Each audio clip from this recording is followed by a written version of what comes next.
guys, welcome back to SAKINA'S travel diary. Today we are going for a bridal cave tour, and this is in Thunder Mountain in Lake Ozark in Missouri.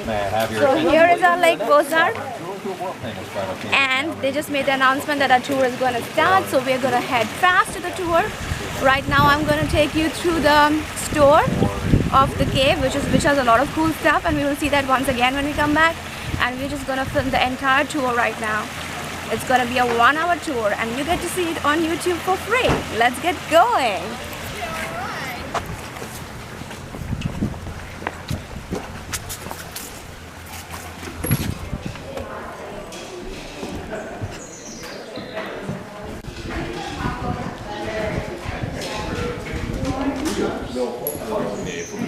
It's got souvenirs there too.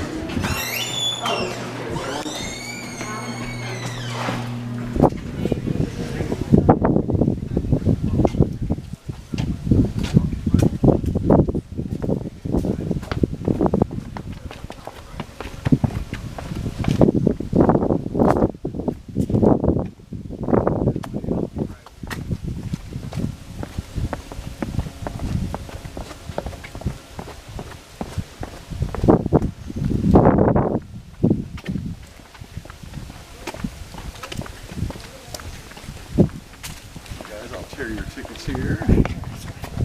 Alright. You guys can head on in and I'll be right with you.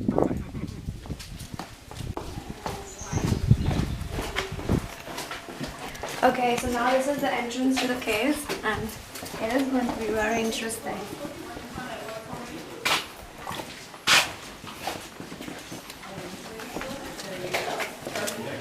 And so here we are in the pretty first cool section of the cave. This is a really nice entrance.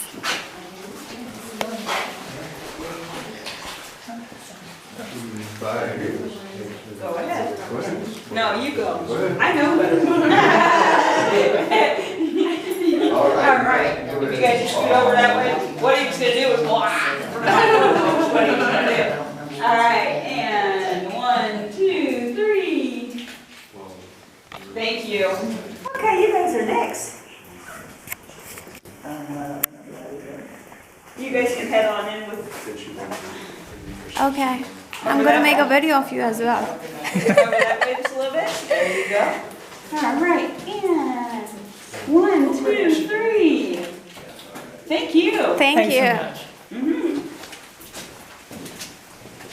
Oh, cool.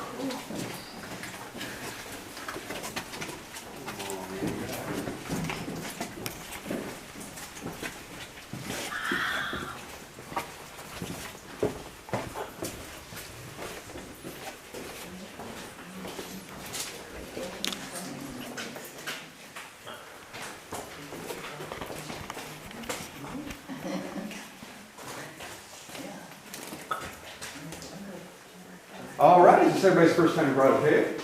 Yes. Yeah. All right, well, welcome. This is our bridal chapel. This is where all of our weddings take place right here. In fact, right in front of what we call the giant pipe organ here. Our first wedding was held in 1949 in this room, and we averaged about 100 a year. Wow. Pretty lucrative decision to make there. We've had almost 3,800 weddings. So now where we came through, this was all originally full of clay and mud, so you couldn't get through that way. I'll try not to blind you guys, but the original entrance was right there. So that was the original way and only way into this room. In a wedding dress? That's the way we'll be exiting. And then, of course, again, harkening back to the giant pipe organ, this is actually what we call cave drapery or cave curtains. You'll see a lot of this as we go through on the tour. This is a very common formation. You'll also see a lot of these. They have a famous stalactite, and their counterparts, the stalagmite. And then a lot of these little guys that we call soda straws. And these are essentially how most of the formations begin. They'll start out as these little soda straw formations, and then eventually become full-fledged stalactites or drapery from there. Everything that you see in here is, for the most part, hard water mineral deposits. So kind of like what you get built up on your sink, only much, much older. They tell us the growth rate in here is about 100 years for every square inch. So it's a very slow process. Mostly calcium deposit. We do get some clay and iron ore that you'll see in kind of the reds and browns, but mostly calcium, and that's kind of represented by a lot of the white that you'll see in the formation. So feel free to take pictures as we go through. The only rules we really have is one, we ask you to try not to touch the formations. Now, we're going to be into areas where you're going to have to touch, so that's not a problem. We ask you to try to keep it to a minimum. The oil on your skin will actually dry the surface out, and then they won't develop anymore. You want to avoid that. So you'll also notice it gets really dark up ahead. And I'll be turning lights off behind us, so just please stay behind me, and this is just for your safety. I just don't want you to wander off. Other than that, that's about it for rules. Does anybody have any questions, or? No? How do big parts break off? Like I see a big breakage right there. Yes, you'll see a lot of that, especially in the first couple of rooms, like this up here.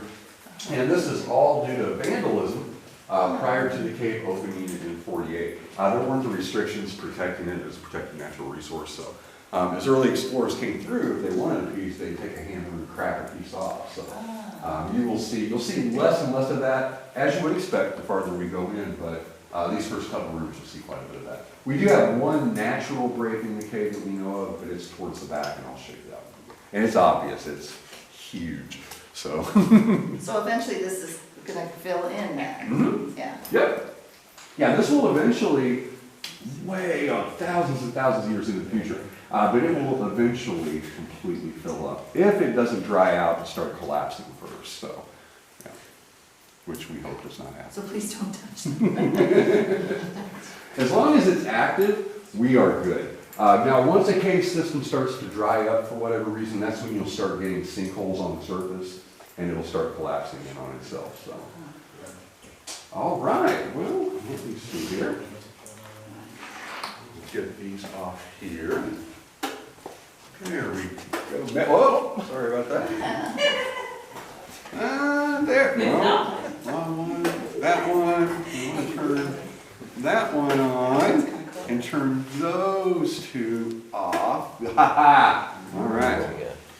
I mean, I am going to put you guys in the dark, just not you. All right, and we are going to move through what we call the lemon squeeze. It is the tightest fit in the cave, so please watch your step through here. Also, some stairs to navigate, so just be kind of careful, and we will work our way into the next area here.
And of course, now this large section of cave drapery that you see here, this is actually the Guinness Book World Record holder for the largest drapery formation in the United States. So it extends for about a quarter-mile in length, about as far as we'll be going into the cave today. And again, this is a really good example of different mineral deposits. Again, you'll see a lot of white from the calcium calcite that's deposited. We do get some iron ore and clay that deposits as well, but most of the formations are calcium calcite, and they also call it cave onyx. So you'll kind of sometimes hear it called that. And at this point, we're about 40 feet from ceiling to surface, but we will reach a depth of about 200 feet by the time we get into this room. So very cool. And then, of course, over here, this is our wishing well. And we get about, on average, about $2,000 a year out of here. We turn that over to the local high school for a scholarship fund at the end of the year. So, it's also where the frogs like to hang out, which is about the only wildlife we get in here. We just do such a large number of people that the critters just don't care for it, but the frogs really like it. So occasionally we'll see a frog in here. And then, of course, the tight spots are pretty much over. What we have to deal with now, though, are some low-hanging formations, so just be sure to watch your head. That's hence the cap. I don't have any natural cushion. So I'll try to point those out to you as we go through. So just kind of watch your heads, and we will proceed forward here.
This is a really great spot right here. I know where all the sweet spots are.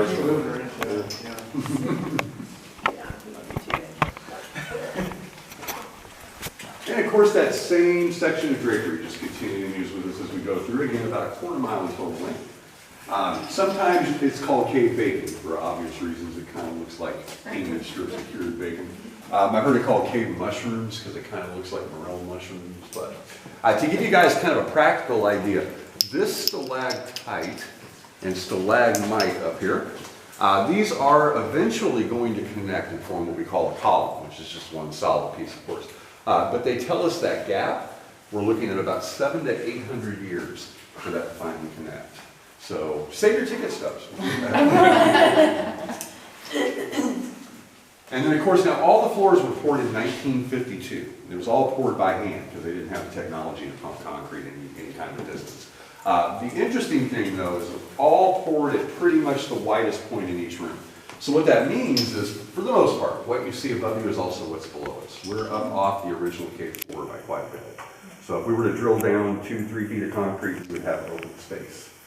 So very, very cool. And occasionally you'll kind of see where, you'll see more raised up areas like this back here where it's kind of full of a lot of clay. But the original cave floor is substantially lower than we are right now. So. All right, any questions or? Everybody getting good wet? Oh, it gets better. All right, now this next little area, this next little passage, they call this concussion corridor, and it has earned its name, so please be careful. Again, hence the hoodie, beanie, because I don't have any natural cushion. So it takes that initial scalping effect away. And I am not myself a loopy in here, so please be careful. And we will go ahead and move forward here.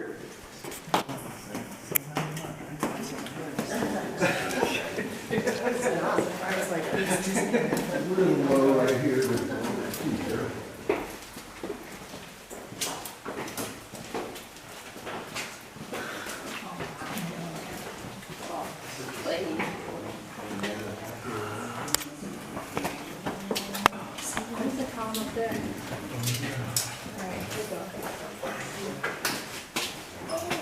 This one cool.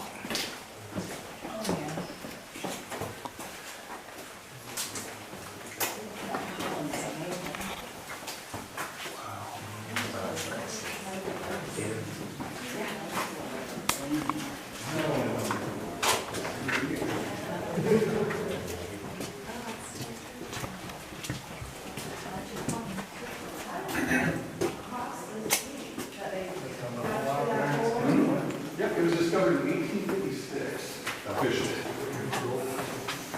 Well, perhaps, but there's not really anything mineable out of here. But a lot of just general curiosity. Same thing that killed the cat. They were like, I wonder what's in there. And so.